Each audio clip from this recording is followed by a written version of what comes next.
नमस्कार, मी आशिष VCN न्यूजच्या मराठी बातमीपत्रात तुमचं स्वागत करतो। बातमीपत्राकडे वळण्यापूर्वी एक नजर टाकूया आजच्या ठळक घडामोडींवर। कठोर शिक्षेचा निर्णय आमच्या पदरात टाकावा अशी आर्त हाक बाळांच्या आईंनी दिली।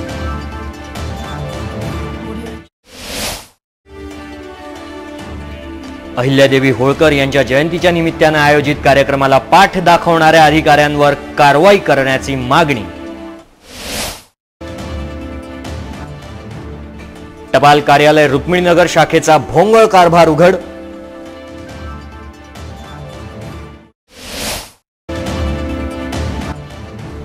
पवित्र रमजान महिन्याच्या पहिल्या शुक्रवारी सामूहिक नमाज अदा।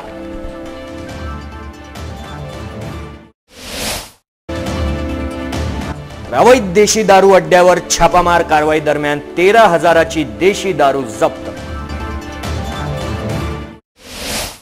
तर या होत्या आजच्या ठळक घडामोडी। बघूयात काही महत्त्वपूर्ण बातम्या। वळूयात सविस्तर वृत्ताकडे। पंजाबराव देशमुख हॉस्पिटलमधील डॉक्टरांच्या हलगर्जीपणामुळे 4 नवजात बालकांच्या मृत्यूने समाजमन सुन्न केलं। संबंधितांवर कठोर कारवाईच्या मागणीचं निवेदन जिल्हाधिकाऱ्यांना देत आपल्या बाळांच्या मृत्यूला जबाबदार व्यक्तींना कठोर शिक्षेचा निर्णय आमच्या पदरात टाकावा अशी आर्त हाक बाळांच्या आईंनी दिली आहे। माननीय जिल्हाधिकारी अभिजित बांगर साहेब, आपणास माहीतच असेल की दिनांक 23 मे रोजी रात्री 11:30 ते 2 वाजताच्या दरम्यान आमच्या बाळांचा doctor Panjabrao Deshmukh hospital ward क्रमांक 9-10 मधील NICU कक्षामध्ये आमच्या बाळांचा मृत्यू झाला। बाळांना आम्ही 9 महिने पोटात ठेवून आमचं पोट कापून बाळांना जन्म दिला। त्या रात्री 10 ते 10:30 वाजताच्या दरम्यान आम्ही NICU कक्षामध्ये जाऊन आमच्या बाळांना दूधही पाजलं। तेव्हा बाळ नॉर्मल होतं। बाळाला दूध पाजून आम्ही बाळाला संबंधित नर्सच्या स्वाधीन केलं। आम्हाला काहीच कल्पना नव्हती की येणाऱ्या 2 ते 3 तासात आमच्या बाळाचा मृत्यू होणार आहे। थोडी जरी पूर्वकल्पना असती तर आम्ही आमच्या बाळाला तिथे ठेवलंच नसतं। आता आमचे बाळ मृत पावले। आम्ही उच्च शिक्षित नाही, आम्हाला सरकारी कानून कायद्याची पूर्ण माहिती सुद्धा नाही, परंतु काही वकील लोक, पोलीस प्रशासन आणि डॉक्टर पंजाबराव देशमुख हॉस्पिटल एकमेकांमध्ये पैशांची देवाणघेवाण करून संबंधित डॉक्टरांवर कायदेशीर कारवाई करणार नाही अशी आम्हाला आता भीती वाटायला लागली आहे। तरी आम्ही आपणाकडे एवढ्याच आशेने आलो आहोत की संबंधित डॉक्टरांवर व on duty nurse doctor Bhushan कट्टा, डॉक्टर निस्ताने, डॉक्टर दिलीप जाणे, डॉक्टर बारबदे, डॉक्टर प्रतिभा काळे या सर्वांचीच जबाबदारी होती NICU कक्षाकडे आवश्यक तेवढे लक्ष ठेवण्याची, परंतु त्यांनी तसं केलं नाही। म्हणून या सर्वांवर एवढी कठोर कारवाई करा की यापुढे इतर डॉक्टरांनी कोणत्याही पेशंटला इंजेक्शन अथवा सलाईन लावण्यापूर्वी विचार करायला हवा। कठोर कारवाई न झाल्यास आमच्या जीवाचा आम्ही काही बरं वाईट केलं तर आपण व संबंधित डॉक्टर जबाबदार राहाल असं या निवेदनात नमूद करत या 4ही बालकांच्या मातांनी आपला पदर शासनासमोर पसरवलाय। 10 वाजता मी माझ्या बाळाला दूध पाजून गेली तेव्हा माझं बाळ सगळ्यात चांगलं होतं। त्यांना आम्ही दोघांनी विचारलं सुद्धा की बाळाला सुट्टी कधी होते। त्या सिस्टरने सांगितलं की उद्या डॉक्टर येणार, 11 वाजता तुमचं बाळ तुम्हाला देण्यात येणार। बाळ खूप छान होतं माझं। त्याच्यानंतर मी 1-2 तासांनी मला म्हणे दूध पाजायला या। त्याच्यानंतर मी 2 तासांनी दूध पाजायला गेली तर त्यानंतर एक सिस्टर फोनवर बोलत होती आणि एक सिस्टर इंजेक्शन देत होती आणि दोघीही सुद्धा एकमेकीत गोष्टी चालू होत्या। त्याच्यानंतर मला म्हणे बाळ झोपलेलं आहे, मी थोड्या वेळाने दूध पाजायला आहे। त्याच्यानंतर अजून मी 1.5 तासांनी गेल्यानंतर मला म्हणते की बाळ झोपलेलंच आहे। त्याच्यानंतर मी म्हटलं त्यांना असं कसं आज बाळ 2 तासानंतर 3 तासानंतरही बाळ झोपलाय, तुम्ही बाळ का बरं देत नाही। तिची मावशीबाई मला बोलली की तुझी डिलिव्हरी झालेली नाही आहे नवीन की जाऊन बस बेडवर। त्याच्यानंतर मी बेडवर येऊन बसली। त्याच्यानंतर एक बाळ बाहेर आणल्यानंतर त्या बाळाला सलाईन लावली होती। सलाईन लावल्यानंतर ते बाळ मुसलमानाचं होतं। त्या मुसलमानाला अंदर बोलवलं आणि त्याला म्हटलं की तुमचं बाळ नाही राहिलं। असं कसं बाळ नाही राहिलं। त्याच्यानंतर माझा जीव धकधक करायला लागला। मी पण माझं बाळ पाहण्याची कोशिश केली। त्यांनी जशी मी माझं बाळ पाहायला गेली तसंच त्यांनी NICUचे दारं लावून घेतले, चायनल गेट लावून घेतलं. ह्यातच की माझे मिस्टर बाहेर झोपले असल्यानंतरही त्यांना सुद्धा कळवलेलं नाही, त्याच्यानंतर त्यांना बोलवण्यात आलेलं नाही. त्यांनी आम्हाला सुद्धा सांगितलं नाही की आमची गलती झाली, की 4 इंजेक्शन आम्ही बाळाला देण्यात आलेले आहे, त्या बाळाची तब्येत सिरियस आहे का मृत्यू झालेला आहे, तरी त्यांनी आम्हाला कळवण्यात आलेलंच नाही. त्याच्यानंतर मी सुद्धा ते NICUचं दार जाऊन पाहिलं तर बाळ मृत्यू झाले होते. त्याच्यानंतर ते बाहेर सुद्धा जाऊ देत नव्हते, माझ्या मिस्टरांना बाळ पाहायला अंदर येऊ सुद्धा नव्हते देत. एवढी त्यांनी लापरवाही केली. त्या दिवशी डॉक्टर सुद्धा दारू पिऊन होता आणि सिस्टर सुद्धा नुसतं बोलतच होत्या आणि फोनवर होत्या. त्यांनी गलत इंजेक्शन दिलं आणि मी एकच म्हणतो का मला न्याय पाहिजे. PDMC आणि गाडगेनगरवाले मिली भगत करत आहे. आज त्यांना सुद्धा मी एक सांगते की तुमचा बाळ म्हणून चाला, तुमच्यासोबत जर असं झालं असतं तर तुम्ही सुद्धा ही गोष्ट दाबली असती का. आज गरीबाचा आहे का अमीराचा आहे असं नका समजू. गरीबाचंही लेकरू म्हणजे लेकरूच आहे आणि अमीराचं म्हणजे बी लेकरूच आहे. तुमचं बाळ समजून आम्हाला न्याय द्या, एवढीच मी फिर्यादी मागते तुम्हाला. 11:30च्या नंतर मी बाहेर आली आणि त्या बाळाला बाळ झोपत नव्हतं, तरी पण मी त्या सिस्टरने म्हटलं की मला बाळ देऊन द्या. मी सिस्टरच्या हातात बाळ दिलं आणि मी खाली आली. मला 3 वाजता कळवण्यात आलं की माझं बाळ तब्येत खराब आहे, तू बाळा म्हणजे तुझ्या रिलेटिव्हला वर पाठव. माझे रिलेटिव्ह वर गेले तेव्हा त्यांना 2 वाजताचीच घटना आहे.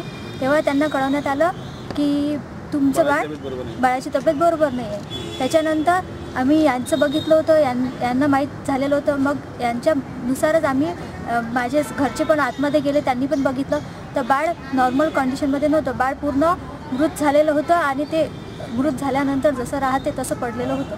अर्ध अंग काळं झालं होतं, अर्ध वाईट होतं. ते शनिवारची घटना ही. आणि शनिवारी दुपारी 1 वाजताच्या दरम्यान मला मॅडम चेक करायला आल्या होत्या, जुनघरे मॅडम. त्यांनी चेक केलं, बाळाला पण चेक केलं. त्यांनी बाळाला चेक केल्यानंतर असं सांगितलं की तुझं बाळ नॉर्मल आहे आणि फक्त बाळाची 3 इंजेक्शन बाकी आहे. बाळाला एका तासानंतर इंजेक्शन द्यायचे आहे. तर तू इथे कोणी सिस्टर असेल 16-17 वार्डमध्ये त्या सिस्टरला सांगशील, आठवण करून देशील आणि बाळाला इंजेक्शन टोचतील. पण त्या सिस्टरने मला ते बाळ वर न्यायला सांगितलं. तिच्या अटेंडन्सला बोलवलं आणि त्या बाळाला घेऊन वर जायला सांगितलं. माझ्या घरचे वर गेले. ते बाळ नॉर्मल कंडिशनमध्ये होतं, तरी पण त्या बाळाला वर न्यावं लागलं. आणि तिच्या डॉक्टरांनी बाळ वर नेल्यावर विचारलं की तुमचं बाळ वर कसं काय.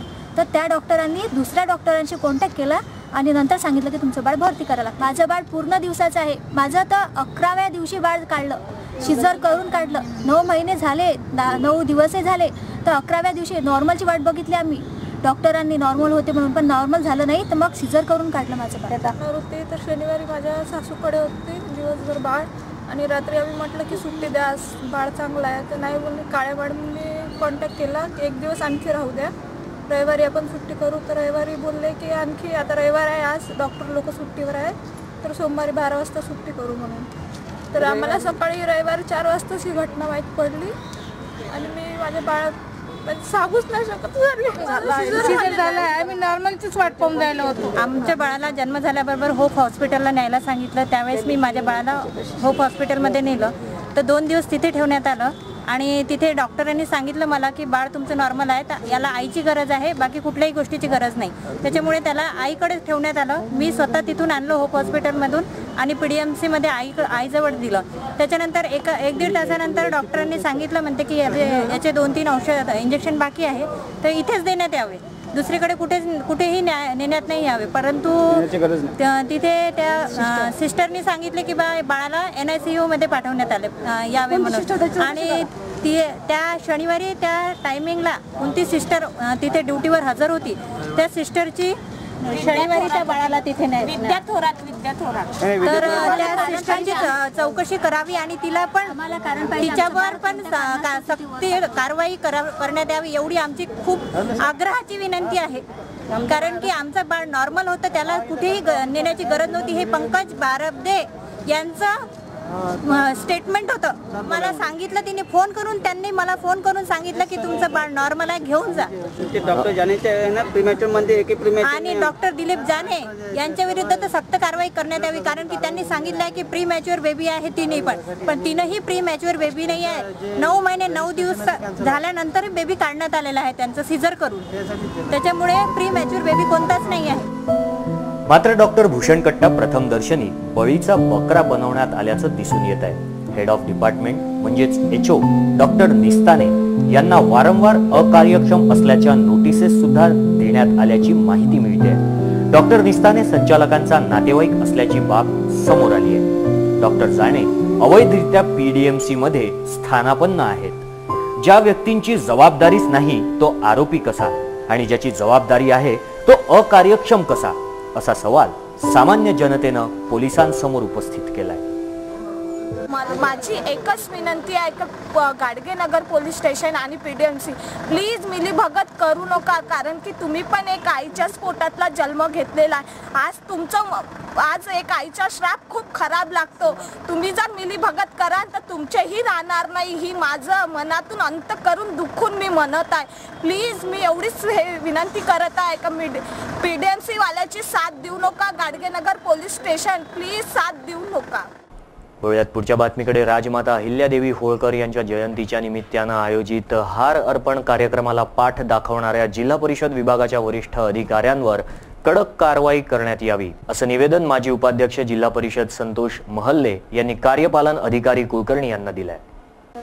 राजमाता अहिल्यादेवी होळकर यांची जयंती व पुण्यतिथी संपूर्ण देशभर शासकीय कार्यालय, त्याचप्रमाणे लोकसभा व सर्व राज्यातील मंत्रालयात सर्व मंत्री व अधिकाऱ्यांच्या उपस्थितीमध्ये साजरी केल्या जाते. दुर्दैवाची बाब अशी की राजमाता अहिल्यादेवी होळकर ह्या महाराष्ट्राच्या कन्या असताना अमरावती जिल्हा परिषदेतील सर्व विभागाचे प्रमुख अधिकारी यांनी हारार्पण पूजनाच्या कार्यक्रमाला गैरहजर राहून चक्क पाठ दाखवल्याचे कृत्य केले आहे. ज्या अहिल्यादेवींनी दिल्ली येथील दान दिलेल्या शेतीवर लोकसभेची इमारत बांधून या सभागृहामध्ये देशघटना तसेच देशाच्या हिताचे निर्णय घेतल्या जातात, अशा कर्तृत्ववान संघर्ष करून त्यागी राजमाता अहिल्यादेवी होळकरांचा ज्या अधिकाऱ्यांनी अपमान केलाय त्या अधिकाऱ्यांवरती कडक कारवाई करून अपमान केला या नियमाखाली गुन्हे दाखल करावे अशी मागणी करत व जोपर्यंत गैरहजर राहणारे अधिकारी व कार्यक्रमाचे आयोजन करणारे सामान्य प्रशासन विभागाचे उपकार्यकारी यांच्यावर कडक कार्यवाही होत नाही तोपर्यंत ठिय्या आंदोलन करण्याचा इशारा माजी जिल्हा परिषद अध्यक्ष संतोष महात्मे यांनी मुख्य कार्यपालन अधिकारी डॉक्टर किरण कुलकर्णी यांना निवेदन सादर करून केलाय. Dilip Jawanjal, VCN news, Amravati. एकच म्हणणं आहे का 31 मे 2017 रोजी अहिल्यादेवी यांची जयंती झाली. अहिल्यादेवींची जयंती दिल्लीपासून तर गल्लीपर्यंत साजरी करण्यात येते, परंतु आम्हाला दुःख ह्या गोष्टीचं आहे का जे जिल्ह्याची मिनी मंत्रालय म्हणून ओळखल्या जाते ती जिल्हा परिषद, त्या जिल्हा परिषदेमध्ये एका प्रभारी BDO आणि शिपायाच्या हातानं अहिल्यादेवींची पुण्यतिथी साजरी केल्या गेली. आज ज्या जयंती साजरी करण्यात आली, ज्या अहिल्यादेवीच्या याच्यावरती की ज्यांनी ते दिल्लीचं सभागृह जे पार्लमेंट हाऊस बांधण्यासाठी कितीतरी एकर जागा त्यांनी दान केली, अशा दानशूर व्यक्तींची जर जयंती जर हे लोक जर साजरे करत नसेल आणि त्याला जर विसर पडला असेल तर हे योग्य नाही. आज आमच्या निवेदनामध्ये एकच म्हणणं होतं का ह्या जयंतीच्या दिवशी जे खातेप्रमुख गैरहजर होते त्यांच्यावरती कडक कारवाई करण्यात यावी. त्यांनी 7 दिवसात कारवाई करण्याचे आम्हाला आश्वासित केलेले आहेत. ती जर कारवाई जर आम्हाला समाधानकारक जर झाली नाही तर आम्ही पुन्हा आंदोलन ह्या जिल्हा परिषद सभागृहासमोर जिल्हा परिषद मुख्य कार्यपालन यांच्या कार्यालयासमोर केल्याशिवाय राहणार नाही, अशी आज आम्ही अल्टिमेटम दिलेलं आहे. बातमीपत्रात वेळ झाली एका छोट्याशा विश्रांतीची. कुठेही जाऊ नका, बघत रहा VCN न्यूज.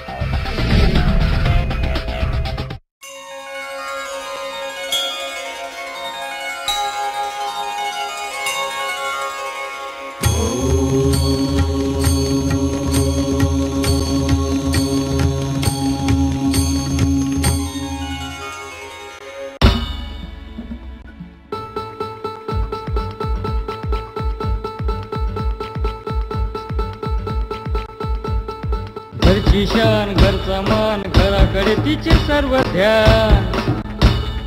कोण आहे ती, अहो हो कोण आहे ती, गृहलक्ष्मी गृहलक्ष्मी.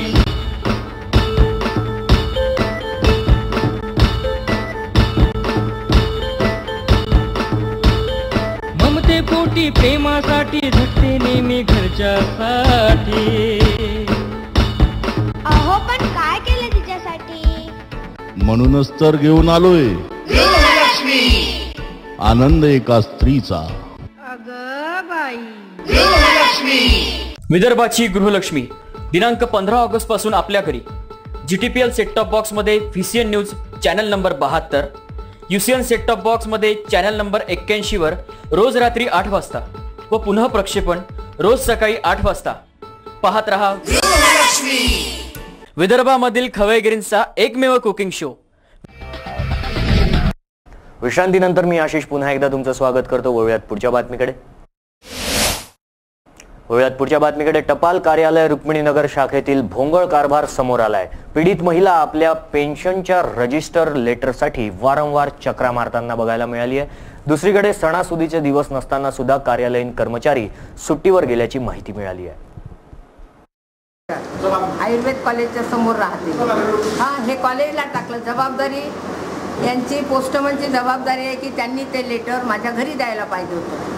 बरं, मला कॉलेजवाल्यांनी ते लेटर पाठवलं. त्याच्यानंतर AG ऑफिसचं पेन्शन म्हणजे पेन्शन ऑर्डर आली काल. तर माझ्या घराचा पत्ता 40 वर्षापासून तोच आहे. तर एका घरी विचारलं, घोंगडे आणि गोंधळेमध्ये फरक नाही का? घोंगडेकडे विचारलं. त्यांनी सांगितलं की इथे कोणीच गोंधळे राहत नाही. एकावर विश्वास ठेवला आणि रजिस्टर लेटर एकच दिवस चौकशी केली आणि ते रजिस्टर लेटर यांनी परत पाठवलं. आता त्या गोष्टीला 15 दिवस वेळ लागेल. मी सकाळी इथे 9 वाजतापासून गाडी लिहिली आहे बिना अन्न पाण्याची. सांगा मी काय करायचं? पेन्शनर बाई आहे मी. आता तुमचं म्हणणं काय? माझं म्हणणं आहे त्यांनी रजिस्टर लेटर चौकशी न करता परत पाठवायला पाहिजे नव्हतं. ठीक आहे, म्हणजे काळजी घेतली नाही यांनी काळजी घेतली नाही. आणि आता ते AG ऑफिसला गेल्यानंतर तिथून कधी येईल ते पत्र? त्याला 15 दिवस लागतील. त्याला इंग्लिश वाचता येत नाही. घोंगडे आणि गोंधळेचा त्याला फरक कळला नाही. म्हणून हा घोळ झाला आणि माझं लेटर परत गेलं. आता नागपूरला जाऊन कोणी आणायचं ते? मी सांगितलं की ते बीटमध्ये गेलेले आहेत. भारत इंदुरकर नावाचे पोस्टमन आहे. ते बीटमध्ये पत्र वाटण्याकरता गेलेले आहेत आणि त्यांना परत वापस आल्यानंतर मी त्यांच्यासोबत त्यांच्या समक्ष यांच्या समक्ष हे गोंधळे मॅडमच्या समक्ष मी त्यांना विचारपूस करतो. का प्रॉब्लेम आहे, काय प्रॉब्लेम आहे, का परत केलं तुम्ही रजिस्टर? नंतर आपण त्यावर निर्णय घेऊ. हे चुकी नेमकी म्हणजे ते त्यांना पोस्टमनचा रिमार्क काय असतो फायनल असतं. रिस्पॉन्सिबल पोस्टमॅनच आहे. वळूयात पुढच्या बातमीकडे. अमरावती तालुक्यातील देवरा गावातील शेतात काम करणाऱ्या 3 जणांना वादळ वाऱ्याचा फटका बसला असून शेतात आंब्याच्या तोडीसाठी गेलेल्या बाबूराव देशमुख यांचा वीज पडल्यामुळे मृत्यू झालाय व इतर 2 जखमींना उपचारार्थ पंजाबराव देशमुख रुग्णालयात हलवण्यात आलंय. देवरा गावातील बाबूराव विनायकराव देशमुख आपल्या शेतात इतर दोघांसह ट्रॅक्टर घेऊन आंबे उतरवण्यासाठी गेले असता दुपारी 2 ते 3च्या दरम्यान वादळ वाऱ्यासह अचानक पाऊस सुरू झाला. याच दरम्यान विजेचा कडकडाट सुरू झाली. त्यातच त्यांचा वीज पडून मृत्यू झाला. त्यांच्यासोबत असलेले 2 बापलेक संजय रामचंद्र कोथरकर व छोटू संजय कोथरकर हे जखमी झाले आहेत. जखमींना प्रथम उपचारासाठी पंजाबराव देशमुख इस्पितळात पाठवण्यात आले असून बाबूराव देशमुख यांचे शव जिल्हा सामान्य रुग्णालयात पोस्टमॉर्टम करता पाठवण्यात आले असून परिसरात नातेवाईकांनी एकच गर्दी केली होती. पुढील तपास माऊली पोलीस करतायत. Dilip Jawanjal, VCN news, Amravati. वळूयात पुढच्या बातमीकडे. फ्रेजरपुरा परिसरातील गवळीपुरा येथे पोलीस आयुक्त यांच्या मार्गदर्शनाखाली विशेष पथकाने कारवाई करत छापा मारलाय. या छापेमार कारवाई दरम्यान अवैध देशी दारू जप्त करून 2 आरोपींना ताब्यात घेण्यात आलाय. दिनांक 2 जुलै रोजी फ्रेजरपुरा पोलीस स्टेशनच्या अखत्यारीत येणाऱ्या गवळीपुऱ्यामध्ये रेड करण्यात आली आहे. सदर रेड ही माननीय पोलीस आयुक्त यांच्या मार्गदर्शनाखाली PSI अमोल मुडे व विशेष पथकाने केली आहे. या छापामार कारवाई दरम्यान कासम चौधरी वय 40 राहणार गवळीपुरा व नुरीबाई चौधरी वय 39 राहणार गवळीपुरा यांच्या घरी छापा मारून त्यांच्याकडून तब्बल 132 नग देशी दारूच्या पावट्या जप्त करण्यात आलाय, ज्याची अंदाजित किंमत 13,200 रुपये सांगितल्या जाते. मिळालेला माल हा पोलीस विभागाद्वारे नष्ट करण्यात आलाय. पुढच्या बातमीकडे. पवित्र रमजान महिन्याच्या सुरुवातीस स्थानिक मुस्लिम बांधवांतर्फे सामूहिक नमाज अदा करण्यात आली आहे. पहिला शुक्रवारचा औचित्य साधून बस स्टँड रोडवरील उस्मानिया मस्जिद येथे सामूहिक नमाज अदा करण्यात आली आहे. गेल्या आठवड्यात पवित्र रमजान महिन्याला सुरुवात झाली। या पवित्र रमजान महिन्यात रोजे ठेवून मुस्लिम बांधव उपवास करतात। संपूर्ण महिन्याभरात एकूण 30 रोजे ठेवले जातात। रमजानच्या संपूर्ण महिन्यातील प्रत्येक शुक्रवार म्हणजेच जुम्म्याला एक अनन्यसाधारण महत्त्व आहे। दिनांक 2 जून रोजी या पवित्र महिन्यातील पहिल्या जुम्म्याचं औचित्य साधत स्थानिक मुस्लिम बांधवांनी बस स्टँड रोडवरील उस्मानिया मस्जिद येथे एकत्र येऊन सामूहिक नमाज अदा करतात। रमजानच्या पवित्र महिन्यातील 26 व 27 या रोज्याला महत्त्वपूर्ण मानलं जातं। त्यामुळे मुस्लिमांसह अनेक हिंदू सुद्धा 26वा व 27वा रोजा करतात, उपवास करतात। मुस्लिमांनंतर 7 वाजता, सूर्यास्तानंतर 7 वाजता रोज्याची अफ्तारी केली जाते। तसेच पहाटे 4:30 वाजता शहरीच्या वेळी रोज्याला सुरुवात केली जाते। या पवित्र महिन्यात दिवसातून 5 वेळा नमाज अदा करण्याची प्रथा आहे। धार्मिक ग्रंथ कुराण रमजानच्या पवित्र महिन्यातच पठण केला जातो। त्याचबरोबर अफ्तारी म्हणजे संध्याकाळी 7 नंतर अन्न ग्रहण केल्या जात व शहरी म्हणजेच पहाटे 4:30च्या नंतर अन्न त्याग केला जातो। अन्न त्याग केल्यानंतर सकाळी 5 वाजता फजर नमाज अदा केली जाते। दुपारी 1:30 वाजता जोहर नमाज, तसेच 5:30 वाजता असर नमाज व 7 वाजता मगरिब नमाज अफ्तारीच्या वेळी अदा केली जाते। त्यानंतर 8:30 वाजता ईशा नमाज पठण केलं जातं। अशा प्रकारे संपूर्ण महिनाभर मुस्लिम बांधव अल्लाह तालाच्या नामस्मरणात पाहावयास मिळतात। VCNच्या प्रेक्षकांना पवित्र रमजानच्या हार्दिक शुभेच्छा। तर मराठी बातमीपत्रात वेळ झाली आहे इथेच थांबण्याची, परंतु थांबण्यापूर्वी पुन्हा एकदा नजर टाकूया आजच्या ठळक घडामोडींवर। कठोर शिक्षेचा निर्णय आमच्या पदरात टाकावा अशी आर्त हाक बाळांच्या आईंनी दिली।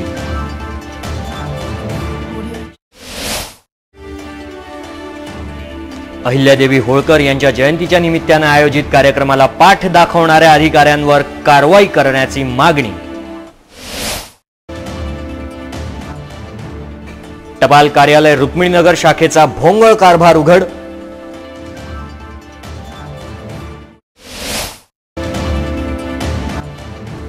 पवित्र रमजान महिन्याच्या पहिल्या शुक्रवारी सामूहिक नमाज अदा।